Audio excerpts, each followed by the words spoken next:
Hello guys, welcome है आप लोगों का voice of trading and investing के 75th एपिसोड में। तो अगेन निफ्टी बैंक निफ्टी का एनालिसिस करेंगे कल के लिए थर्सडे, और कल मंथली एक्सपायरी भी है निफ्टी की। तो मतलब निफ्टी ने आप देखोगे ना तो काफ़ी अच्छा खासा प्राइस एक्शन पैटर्न डेवलप किया है आज के दिन में। ठीक है, शॉर्टिंग में भी, फिर सपोर्ट से बाइंग में भी। तो एक बार उसको डिस्कस करेंगे, निफ्टी को भी डिस्कस करेंगे। ठीक है, बट निफ्टी को डिस्कस करने से पहले आज का ट्रेड डिस्कस करते हैं। आज का ट्रेड हम लोग का एयू स्मॉल फाइनेंस बैंक में है। ठीक है। ये देखो, ज़्यादा रिस्क टू रिवॉर्ड रेशियो तो अचीव नहीं हो पाया। ठीक है, बट जो भी हुआ ठीक है। तो अब पहले इसका डेली चार्ट पे स्ट्रक्चर देखो। ठीक है,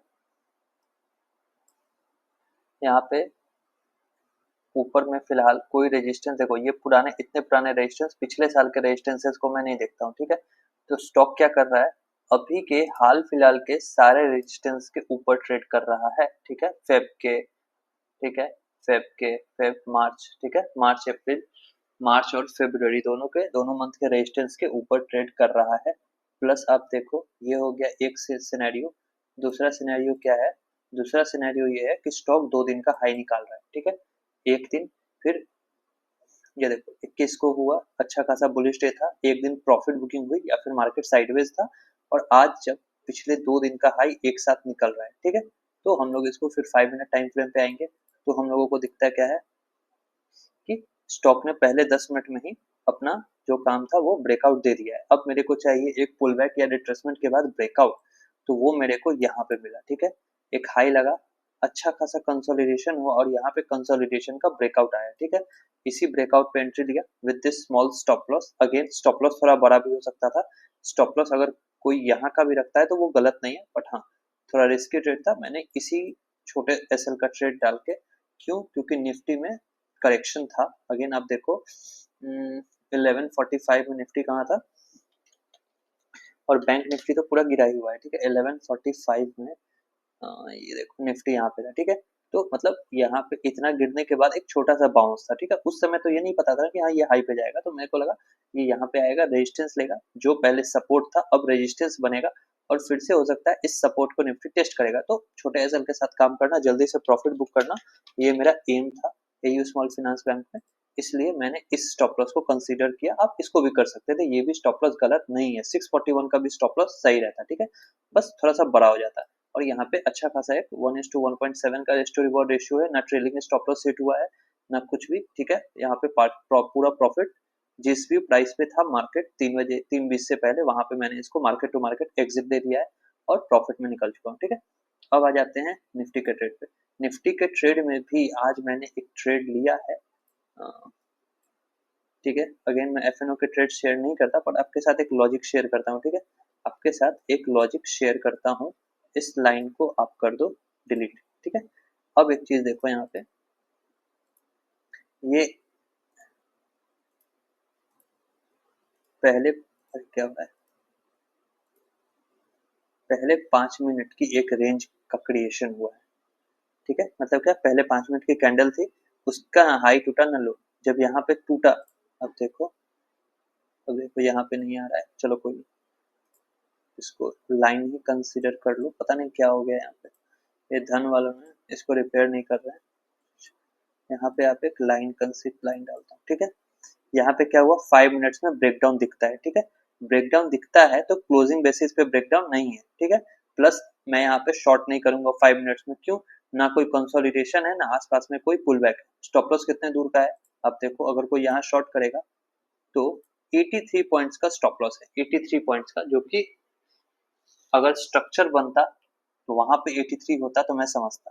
स्ट्रक्चर मतलब क्या, यहाँ पे कंसोलिडेशन होके ब्रेकडाउन आए या पुल बैक लेके ब्रेकडाउन आए तो मैं सोचता, बट ऐसा कुछ नहीं था। ठीक है, तो ये फेक ब्रेकडाउन का सिंबल हो सकता था, होगा कि नहीं होगा वो तो नहीं, उस समय तो नहीं पता, हो सकता था। तो इसलिए मैं आया 1 मिनट टाइम फ्रेम पे। ठीक है, 1 मिनट टाइम फ्रेम पे आपको दिखेगा, चूंकि मेरे पास 5 मिनट्स में कोई स्टॉप लॉस नहीं था तो मैं ट्रेड नहीं करूंगा। ठीक है, तो बहुत लोगों ने यहाँ पे शॉर्ट किया, शॉर्ट के बाद क्या हुआ, मार्केट हो गया यहाँ पे साइडवेज, मार्केट हो गया यहाँ पे साइडवेज, और ब्रेकआउट आ गया ऊपर की तरफ। ठीक है, जैसे ही ब्रेकआउट ऊपर की तरफ आया तो ये एक फर्स्ट साइन ऑफ क्या था, रिवर्सल। ठीक है, क्यों? क्योंकि कंसोलिडेशन हो गया, ब्रेकडाउन के बाद कंसोलिडेशन हो गया और कंसोलिडेशन के बाद ऊपर, मतलब क्या, जिन भी लोगों ने शॉर्ट किया है वो ट्रैप हो सकते हैं, ठीक है। तो आप ऐसे सिनेरियो में क्या करोगे? प्लस देखो ये डे लो है, ठीक है। अब किसी भी इसका स्ट्रैटेजी में देखोगे डे लो टूटता है तो लोग उसको बेचते हैं, किसी भी स्ट्रैटेजी में है, बहुत सारी ऐसी स्ट्रैटेजीज हैं जिसमें डे लो अगर ब्रेक होता है तो लोग उसको सेल करते हैं, चाहे वो स्टॉक हो या निफ्टी।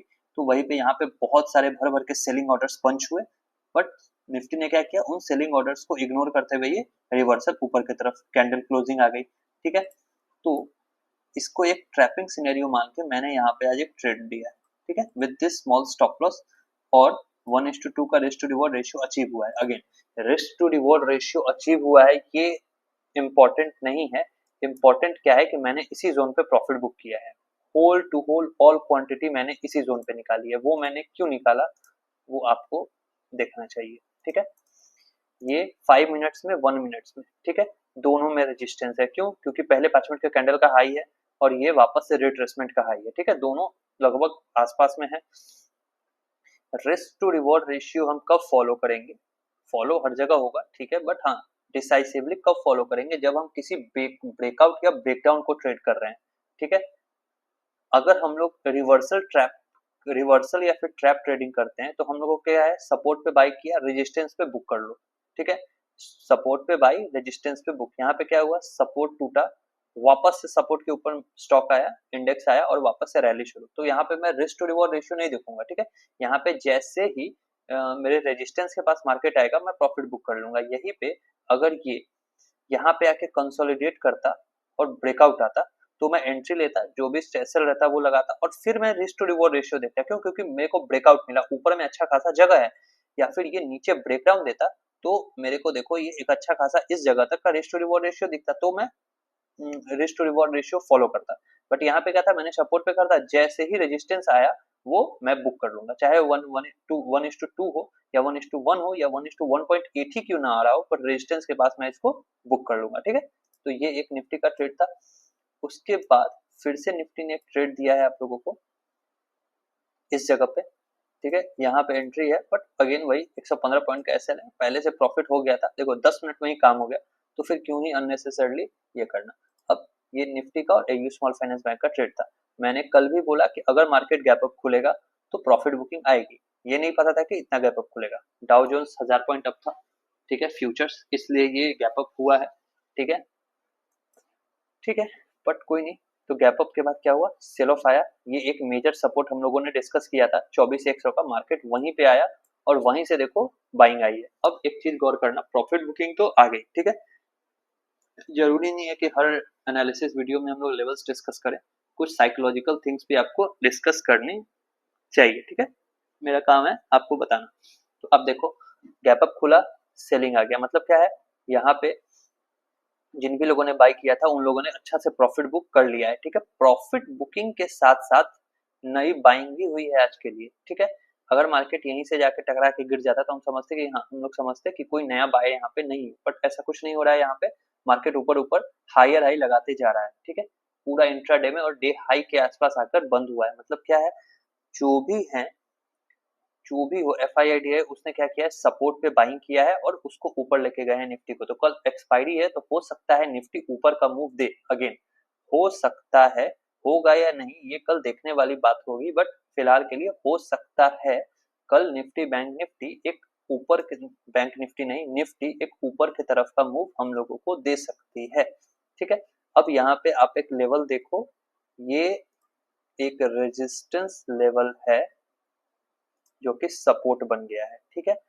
कल का हाई था, अब देखो मार्केट वहीं से रिजेक्शन लिया, फिर उससे ऊपर ब्रेकआउट आया, ठीक है, एक बार रिजेक्ट होके नीचे आया, पुल बैक लेके ऊपर गया, तो ये एक सपोर्ट मेरे को दिखता है, ठीक है। प्लस वहीं पे आज का पहला 10 मिनट का कैंडल का लो भी है, ठीक है, जहां से मार्केट एक बाइंग देके तब ब्रेकडाउन दिया है, ठीक है। तो ये एक ये है। दूसरा हम लोगों के पास क्या है, दूसरा है आज के दिन का हाई, ठीक है, आज के दिन का ये हाई कल हम लोगों के लिए रेजिस्टेंस का काम करेगा, ठीक है। तो अगर मार्केट इस जोन में खुलता है तो क्या कर सकते हैं ये एक बार डिस्कस करेंगे। अगर इस ज्यादा बड़ा गैप डाउन हो जाए तो वो सिनेरियो अलग हो जाएगा। बट अगर जोन में ही खुलता है, इसी जोन में दो लाइंस के बीच में, तो क्या कर सकते हैं ये एक बार डिस्कस करेंगे, ठीक है। तो मान लो अगर मार्केट फ्लैट खुल गया, फ्लैट खुल के ग्रीन कैंडल बन के 24,354 के पास आके कंसोलिडेशन होता है या किसी पुलबैक के साथ डे हाई निकलता है, तो हम लोग एक ट्रेड पंच करेंगे। जो भी कंसोलिडेशन लो या पुलबैक का लो होगा उसको एसएल मान के फॉर द टारगेट ऑफ 24,500, जो कि एक साइकोलॉजिकल रेजिस्टेंस हो सकता है निफ्टी बैंक के लिए, निफ्टी के लिए सॉरी, ठीक है। 150 पॉइंट का जगह रहेगा। प्लस कल वीकली एक्सपायरी है, तो अगर ब्रेकआउट आता है तो प्रीमियम अच्छे से, अगर मार्केट ठीक ठाक चल गया तो प्रीमियम अच्छा खासा ग्रो करेगा, ठीक है। ये हो गया। दूसरा क्या हो सकता है कि अगर फ्लैट खुल के नीचे आने लगे तो हम लोग वेट करेंगे किसका, 24,240 के टूटने का, उसके बाद ही नीचे शॉर्ट होगा, ठीक है। उसके बाद ही नीचे शॉर्ट होगा, जो कि 24,100 तक उसको लेके जा सकता है। अगर मार्केट हल्का सा भी गैप डाउन खुल जाता है 24,200 से लेके 24,240 से लेके 250 के जोन में, ठीक है, तो यहाँ पे ऑब्जर्वेशन देखना होगा। अगर ग्रीन कैंडल बनता है पहले 5 मिनट में, कंसोलिडेशन होता है या पुलबैक मिलके ब्रेकआउट आता है, तो फिर हम लोगों का टारगेट 24,350 का, ठीक है, पहला टारगेट। फिर उसी सिनेरियो में अगर गैप डाउन इसी जोन में खुल के ब्रेक डाउन आ जाता है, तो किसी भी कंसोलिडेशन या पुलबैक का स्टॉप लॉस लेके जब ब्रेक डाउन आएगा तो उसको नीचे के लिए हम लोग शॉर्ट कर सकते हैं, ठीक है। ये हो सकता है। उसके बाद एक सिनेरियो क्या है, अगर गैप अप खुल जाता है इस सपोर्ट के ऊपर, ठीक है, तो पहले 5 मिनट का कैंडल को ऑब्जर्व करेंगे। अगर ग्रीन कैंडल बनती है, कंसोलिडेशन या फिर पुलबैक लेके ब्रेकआउट आता है, तो उसको ट्रेड कर सकते हैं। अगर ज्यादा बड़ा गैप अप खुल गया तो फिर प्रॉफिट बुकिंग का इंतजार करेंगे, ठीक है। मार्केट जब वापस से 24,300 के जोन में आएगा, मार्केट जब वापस से 24,300 के जोन में आएगा, तब हम लोग वहां पे डिसाइड करेंगे कि क्या करना है। क्यों? क्योंकि बहुत बड़ा गैप अप खुल, मान लो 24,400 500 के आसपास खुल जाता है, तो हम लोग वेट करेंगे, ठीक है, प्राइस एक्शन का। अगर कंसोलिडेशन, मान लो गैप अप खुल गया, उसके बाद कंसोलिडेशन होने लगा और ब्रेकआउट आ गया, तो फिर हम उसको ट्रेड करेंगे। बट अगर गैप अप खुल के प्रॉफिट बुकिंग आने लगा, तो हम लोग वेट करेंगे, मार्केट को 24,400 से 350 के जोन में आने देंगे, ठीक है। जब सपोर्ट पे आएगा तो वहां पे अगर कोई कंसोलिडेशन होके तब ब्रेकआउट आता है तो ट्रेड करेंगे, या फिर कोई पैटर्न बन जाता है, कैंडल स्टिक पैटर्न या कुछ भी ऐसा, तब उसको ट्रेड करेंगे, ठीक है। ये निफ्टी। अब आ जाओ बैंक निफ्टी। देखो कल भी बोला था बैंक निफ्टी काफी अच्छा खासा चल चुका है, तो प्रॉफिट बुकिंग आ सकती है। आज आएगी, बट इतना प्रॉफिट बुकिंग काफी नहीं है, कुछ और एक दो दिन तो इसको गिरना चाहिए, मतलब जो मैंने अभी तक देखा है मार्केट की उसकी बात कर रहा हूँ। बाकी आज के दिन देखो, हाई के ऊपर खुला, खुलते ही प्रॉफिट बुकिंग आई। जिनको भी प्रॉफिट मिल रहा था वो लोगों ने प्रॉफिट बुक किया, ठीक है, और ये डे लो पे आके बंद हो चुका है। अब यहाँ पे आप देखो, कुछ ज्यादा लॉजिकल थिंग्स यहाँ पे नहीं है, हम लोगों को सीधा सीधी रेजिस्टेंस और सपोर्ट यहाँ पे दिख रहा है, ठीक है। आज का डे लो, और ये हम लोगों के लिए अब एक नया सपोर्ट क्रिएट हुआ है, और ये हम लोगों के लिए एक नया रेजिस्टेंस क्रिएट हो चुका है, ठीक है। जैसे मार्केट 15 मिनट में ऊपर से गिरा है, ठीक है, नीचे गिरा, वही रेजिस्टेंस लिया और ये हो गया, फिर से वही रेजिस्टेंस लिया, ठीक है। तो वो एक अच्छा खासा रेजिस्टेंस जोन है, नीचे से सपोर्ट जोन है, ठीक है। तो इसमें ज्यादा कुछ नहीं है। मार्केट अगर फ्लैट खुलता है, मान लो 55,400 के जोन में, और ग्रीन कैंडल, रेड कैंडल बना, कंसोलिडेशन और ब्रेकडाउन आ गया, तो हम लोग उसको शॉर्ट करेंगे फॉर 55,200 से लेके 55,156 के जोन के लिए। वैसे ही अगर फ्लैट से हल्का सा गैप अप खुला यहाँ पे 24,400 के जोन में, तो अगर बाई करना है तो हम लोग वेट करेंगे 55,500 के निकलने का। कोई भी ग्रीन कैंडल बनती है, कंसोलिडेशन होता है या पुलबैक के बाद 55,500 निकलता है, तो हम लोग इसको ट्रेड करेंगे। हो सकता है कल के कल 56,100 का मूव आ जाए। जैसे ऊपर से एक तरफा आज प्रॉफिट बुकिंग आई है, वैसे ही जो मैंने पिछले भी कई वीडियोस में बताया है कि जितनी तेजी से गिरेगा उतनी तेजी से रिकवरी कर सकता है ये, ठीक है। प्लस 15 मिनट टाइम फ्रेम में बीच में कोई रेजिस्टेंस भी नहीं है, ठीक है, तो ये डायरेक्टली ऊपर जा सकता है। अब मान लो हल्का सा गैप अप खुल जाता है, इस सब गैप डाउन खुलता है इस सपोर्ट पे, तो यहाँ पे भी दो सिनेरियोज है। सपोर्ट पे अगर ग्रीन कैंडल बनेगा, कंसोलिडेशन या पुलबैक के बाद ब्रेकआउट आएगा, तो 55,400 का पहला टारगेट, प्रॉफिट बुक करेंगे, कुछ क्वांटिटीज रखेंगे, अगर फर्दर ब्रेकआउट आएगा तो उसको रख सकते हैं, ठीक है। या फिर अगर ये हो जाए कि गैप डाउन खुल जाए और यहाँ पे ब्रेकडाउन आके कंसोलिडेशन हो जाए और नीचे की तरफ टूट जाए, तो हम लोगों को एक डायरेक्ट टारगेट 54,600 का मिलेगा, और अगर वो भी टूट जाता है, ठीक है, तो डायरेक्ट 54,400 का एक अच्छा खासा नीचे में टारगेट है। मतलब क्या है, जिस भी तरफ रेंज टूटेगी, ठीक है, अगर ऊपर की तरफ टूटती है तो ऊपर की तरफ हम लोगों को 641 पॉइंट्स का जगह है। अगर ये नीचे की तरफ टूट जाएगा तो नीचे की तरफ भी 752 पॉइंट्स का स्पेस है। तो अच्छा खासा स्पेस बैंक निफ्टी में डेवलप हुआ पड़ा है कल के लिए, ठीक है, जिस भी तरफ टूटेगा। तो कल अगर ट्रेड करना है तो निफ्टी बैंक प्रेफरेबल है। क्यों? क्योंकि आज ये अच्छा खासा रेंज में कंसोलिडेट किया है 15 मिनट टाइम फ्रेम में। तो जब भी कंसोलिडेशन का ब्रेकअप आएगा, ये मैं नहीं कह रहा कि कल ही आ जाए, बट जब भी आएगा ये अच्छा खासा मूवमेंट आपको दे के जाएगा, ठीक है। तो इसको ध्यान में रखना है, ठीक है। चलो, एनालिसिस पसंद आई हो तो वीडियो को लाइक करना, चैनल को सब्सक्राइब कर लो, ठीक है, और शेयर कर दो अपने दोस्तों के साथ, ठीक है। चलो, मिलते हैं कल के एनालिसिस वीडियो में। बाय।